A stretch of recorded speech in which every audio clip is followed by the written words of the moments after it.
Olá pessoal, eu estou aqui com a Luísa, aluna do segundo ano técnico em administração, e hoje a gente vai fazer algumas perguntinhas para ela. Eu estou aqui com o Juan, aluno do segundo ano técnico em informática. Estou aqui com a aluna Júlia, do segundo ano técnico em eletrotécnica, exatamente. Pessoal, estamos aqui com as nossas alunas do primeiro ano de administração, Maria Eduarda e Clara. Luísa, você conhece o movimento PCD, Pessoas com Deficiência? Sim, conheço. Sim. De pessoas com deficiência? Conhece? Não. Sim. Você sabe o que é capacitismo? Sim. Não. Sei. Não. Enquanto aluno, você vê algum tipo de manifestação em relação a esse movimento aqui dentro da escola? Sim, já vi bastante. Sim. Não vejo. Não, nunca vi. Muito obrigado, galera. É isso, gente. Olá pessoal, eu tô aqui com a professora Manu, nossa professora de Sociologia, e a gente vai fazer umas perguntinhas para ela relacionadas ao movimento PCD. Manu, você poderia explicar brevemente o que seria o movimento PCD e o que é capacitismo? Muito bem. O movimento PCD é um movimento, na verdade, que ganha força aí a partir da década de 60, tá? Em que as pessoas com deficiências, inicialmente aí nos Estados Unidos, começam a sair desse lugar de exclusão que eles se encontravam. Então a sociedade tinha uma cultura, né, de excluir, de não mostrar, de esconder a pessoa com deficiência. E aí, depois dos movimentos antimanicomiais e etc., a gente começa a ter um fortalecimento das pautas para que as pessoas com deficiência participassem da sociedade mais ativamente. E o que é capacitismo? O capacitismo é uma ideia preconceituosa sobre as potencialidades e as capacidades de uma pessoa com deficiência. Então, quando eu, por exemplo, infiro, né, só de ver uma pessoa com deficiência, que ela não é capaz de fazer certa coisa, né, isso já é uma atitude capacitista. Eu vou dar um exemplo aqui que para mim foi interessante, aconteceu comigo mesmo. Eu sou uma pessoa que gosta de fazer trilhas. E um dia perguntei a uma pessoa: olha, eu sei que você faz muita trilha, você não podia me indicar umas trilhas? Aí a pessoa olhou para mim e falou assim: ah não, você não vai dar conta de fazer? Aí eu falei: não, então tá tudo bem, obrigada. E saí. Essa é uma atitude capacitista, quer dizer, a pessoa inferiu da minha deficiência a minha incapacidade. Isso é uma atitude capacitista, não é isso? Agora, Manu, relacionando esse movimento junto com o Campus Formiga, como você vê a estrutura do IF e você acha que é acessível para pessoas com deficiência? Esse é um problema grave, né? Eu diria. Bom, a primeira coisa é pensar que os prédios novos, eles estão construídos de acordo com as normas de acessibilidade, porque quando eles foram construídos, essas normas já existiam. Agora, o prédio mais antigo, que foi uma doação da prefeitura, ele não atende a essas normas, porque ele é anterior a essa época. A gente precisou fazer adaptações. No meu entender, essas adaptações ainda não correspondem a uma acessibilidade plena, né? Nem a inclinação das rampas e etc. E uma outra coisa que é problemática é a inclinação da entrada aqui no IF, que pode ser um obstáculo aí de acessibilidade para alguns tipos de deficiência. Por último, Manu, qual a sua opinião sobre a importância do movimento PCD no geral, mas também principalmente aqui no ambiente escolar? A primeira coisa que eu acho importante é a ideia de a gente incluir as pessoas com deficiência nesse ambiente e conseguir tratar elas com dignidade. Perceber a importância da escola para além da apreensão do conteúdo, né? A escola como uma instituição social. Então essa é a primeira importância. E a segunda importância aí do âmbito geral mesmo é ampliar a inclusão dessas pessoas, né? Então, ampliar nos espaços de trabalho, ampliar nos espaços escolares, ampliar nos espaços de poder, né? Então, a gente fala muito, nunca teve só teve uma presidente mulher, só teve, tem poucas vereadoras, mas tem poucas pessoas PCD em todos os campos de representação que nós temos. Então, isso também é uma importância relevante. Muito obrigada, Manu. Olá pessoal, nós estamos aqui com o Guilherme, o pedagogo do IF Campus Formiga, e nós vamos fazer algumas perguntas para ele relacionadas ao movimento PCD. Guilherme, você como pedagogo, você vê o movimento PCD presente aqui no campus? Eu vejo pessoas lutando pelos direitos das pessoas com deficiência, mas não de maneira sistematizada. Acho que o Instituto Federal, enquanto rede, tem diretrizes bem sólidas com relação à questão de uma instituição cada vez mais inclusiva para pessoas com deficiência, mas eu vejo que no campus são ações mais individualizadas e isoladas por parte das pessoas que têm um compromisso com essa pauta. E quais atitudes você acha que o Instituto deve tomar para que isso se torne uma ação mais coletiva? Tá, eu acho que do ponto de vista da legislação, nós estamos bem. Eu acho que o Instituto Federal tem instruções normativas bem claras, diretrizes bem claras com relação a isso. A gente teve um avanço significativo.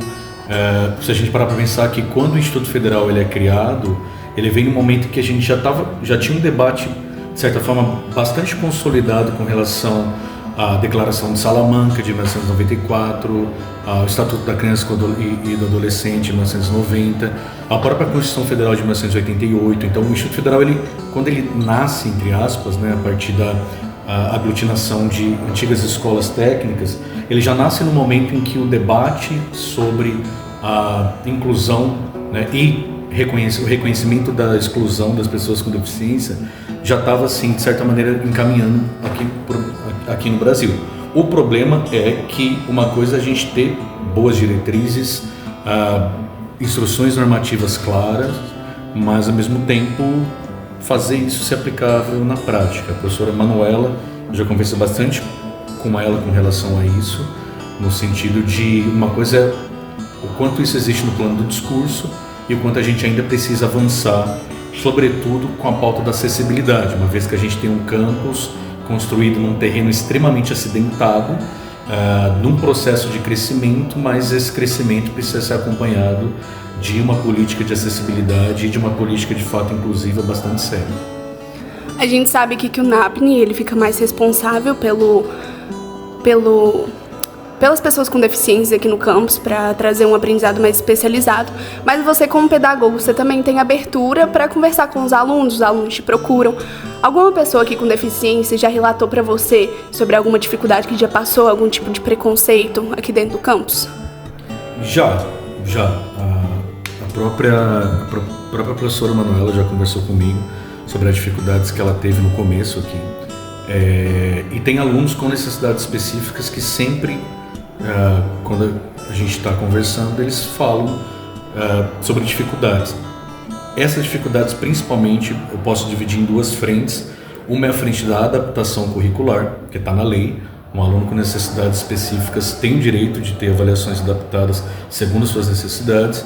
E outro ponto é a questão do estigma. O estigma que ainda existe, hoje menos, a gente está avançando bastante, mas ainda assim existe um estigma muito grande, sobretudo com algumas necessidades específicas que ainda não são tão bem compreendidas pela comunidade num plano mais amplo. Entendi, Guilherme, é isso. Muito obrigada. Valeu. Hoje a gente está aqui com o Patrick, o diretor-geral do IFMG Campus Formiga, e a gente vai fazer algumas perguntas para ele relacionadas ao movimento PCD e o movimento também presente aqui no campus. Patrick, a gente sabe que você também é professor e você por muito tempo atuou nessa área.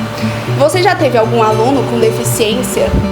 Bem-vindos, né, à conversa aqui sobre um tema relevante e apesar de ter aí 13 anos de experiência em docência, eu não tive nenhum aluno com esse tipo de necessidade, mas eu já tive assim, convívio, né, não ministrando aulas com deficiência auditiva. Né? Então, não sei relatar dentro da disciplina, né, mas já tive contato com alguns estudantes com algumas necessidades nesse sentido. Como têm sido as ações aqui no campus referente às pessoas com deficiência?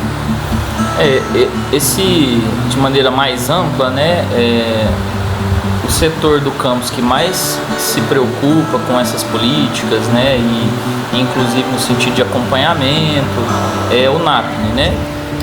Então, assim, nesse sentido, a gente tem reforçado bastante as ações do campus em relação à estrutura do NAPNE. Então, hoje, nós temos uma profissional especializada na temática, contratada por uma empresa terceirizada, que nós temos um contrato com o campus, né, que é a FENEIS.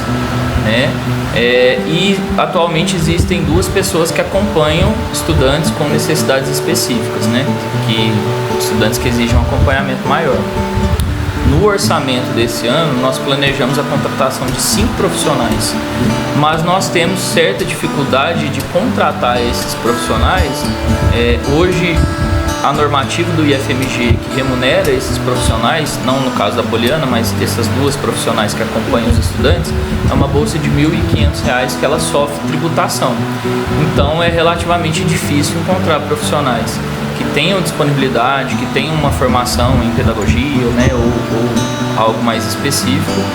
Então, assim, o orçamento está separado para essa contratação, mas eu não sei se a gente consegue contratar 5 profissionais, visto que o ano passado a ideia era contratar 3 e a gente conseguiu só contratar 2 pessoas, né? Então, assim, a gente tenta ao máximo ampliar esse atendimento especializado, né? Não é só o NAPNE de forma isolada, o NAPNE, na verdade, ele atua muito integrado à seção pedagógica e à diretoria de ensino, né? É um conjunto de ações e responsabilidades que estão um pouco sombreadas com esses setores, né? Mas a gente tem profissionais dedicados exclusivamente para a temática de necessidade específica. E relacionado ao NAPNE, você tem uma relação direta com eles, assim, frequente? Porque a gente sabe da importância dele dentro de uma instituição.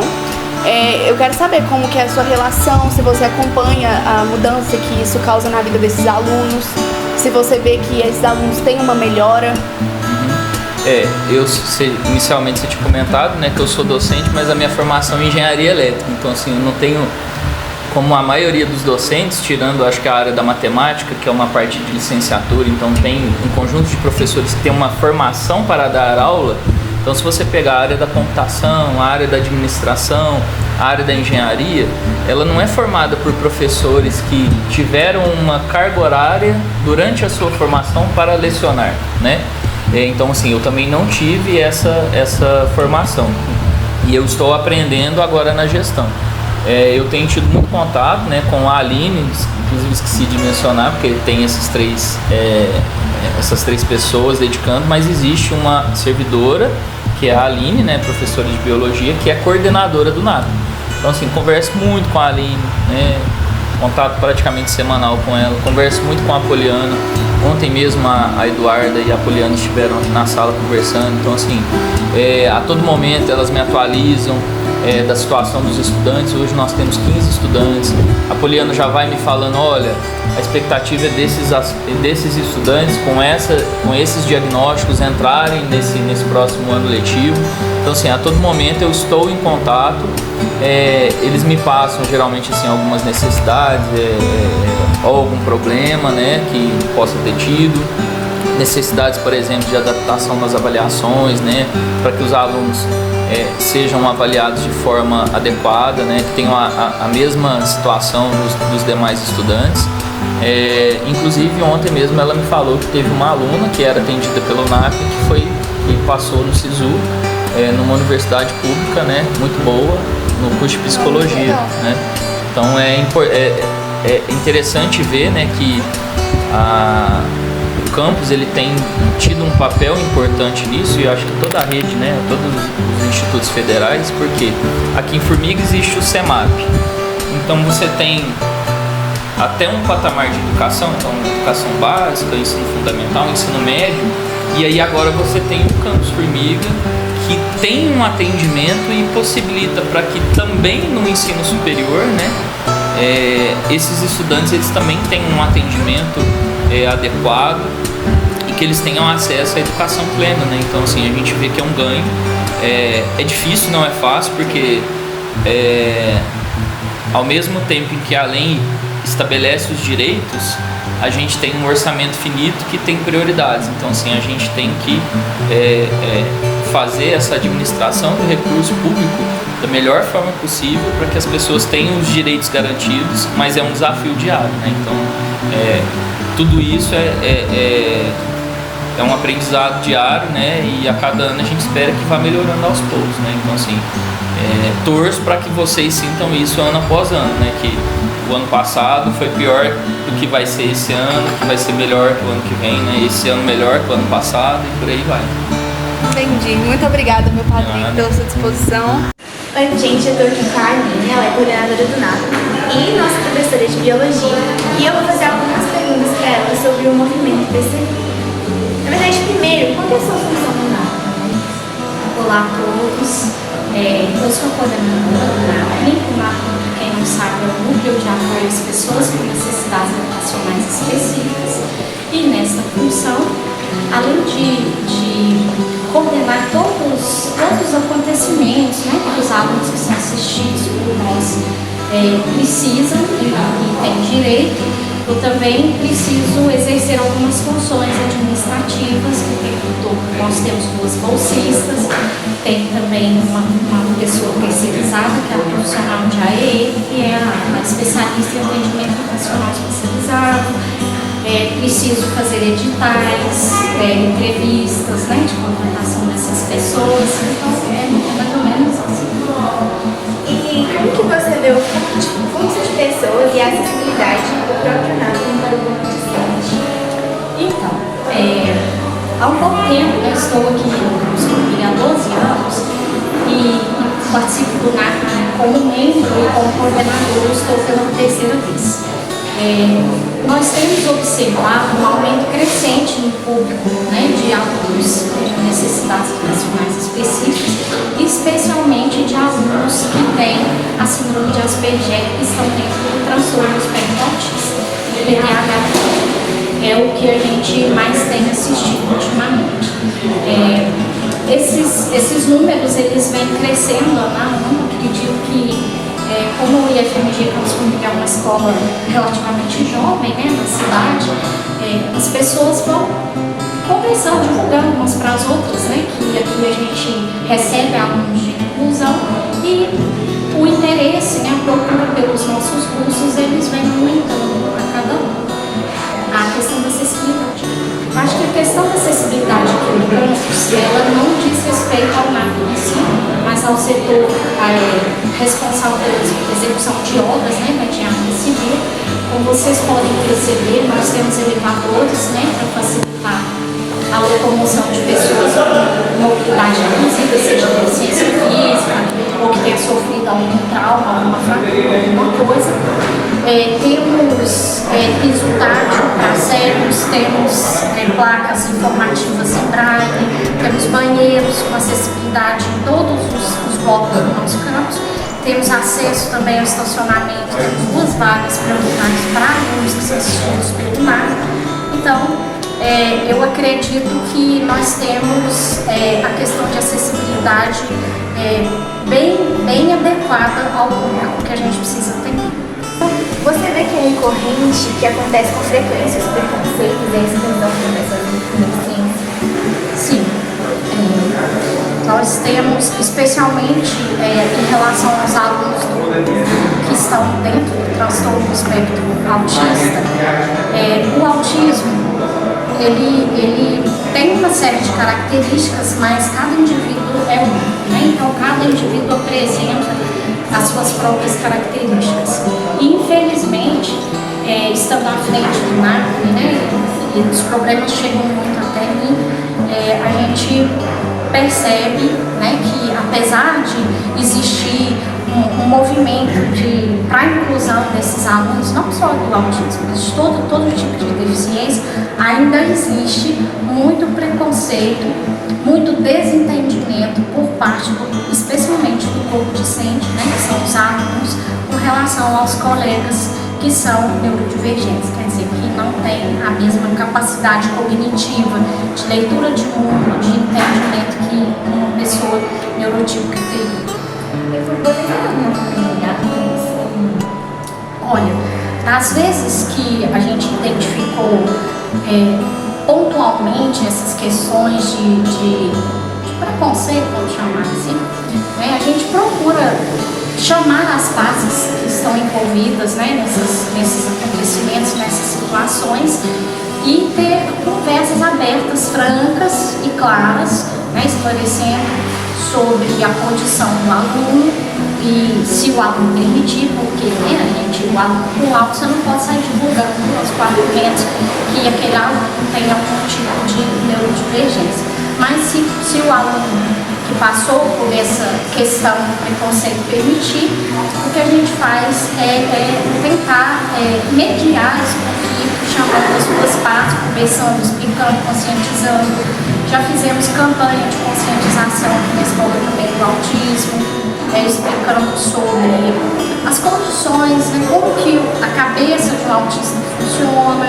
Já fizemos semanas da inclusão com atividades que foram direcionadas a atividades sensoriais, por exemplo, você passava por uma experiência do que é ser um cego, o que é ser um cadeirante, a gente saiu com essas pessoas pelos corredores da escola para a pessoa sentir na pele o que é estar à margem, né, de uma sociedade que é tão eugenista, né, tem que ser muito normal, muito certo. Oi gente, a gente está aqui com a Poliana, ela é professora de atendimento especializado do NAPNE.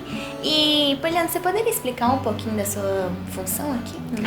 Olá pessoal, eu costumo dizer para os meninos que eu sou a ponte entre o professor e o aluno entre o professor, porque tem algumas demandas que eles não conseguem levar o professor, então eu sou a ponte entre eles. Além de assistir todos os alunos do NAPNE, eu também costumo atender os demais aqui do campus para uma conversa, que às vezes estão ansiosos ou estão com algum tipo de problema e a gente tenta resolver também. E esses alunos vêm com frequência desabafar com você? Sim, todos os alunos vêm semanalmente, tem horário marcado, dia marcado, mas tem alguns que precisam ir todos os dias. E em relação às pessoas com deficiência, como que elas lidam com isso? Então, eu vou falar pelos alunos assistidos aqui no campus. Eles lidam super tranquilamente. Antigamente parecia ser um tabu que eu ficava escondido, não aceitavam atendimento, não aceitavam ajuda. Hoje não, hoje os meninos, a maioria dos alunos que passam aqui, vocês podem perceber, a porta fica aberta, eles ficam tranquilamente, a gente conversa abertamente, eles andam com cordão, que é do girassol ou do autismo, tranquilamente. Como que você vê o impacto do NAPNE na vida desses estudantes? Não só com pessoas com deficiência, mas na vida de todos. Eu vejo um grande avanço, porque se a gente pega os dados do ano passado com esse, o crescimento dos alunos, eu falo pedagogicamente, foi excelente. Eles tiveram um ganho. Tinha muito aluno que tinha vergonha de perguntar alguma coisa para o professor. E com essa intermediação do NAPNE, isso teve um ganho muito grande. Eu tenho uns dados aqui no computador, depois se vocês quiserem eu até mostro para vocês. Todos os alunos conseguiram concluir de 2024 para 2025. Tinha aluno que não conseguia passar em uma disciplina e hoje ele consegue concluir 4. E além de pedagógico, a gente desenvolve autonomia do aluno, a comunicação, até o toque, uma sensibilidade, qualquer coisa. São pequenos ajustes que a gente faz que é um ganho assim, na vida deles e também na vida, os meninos daqui do campus.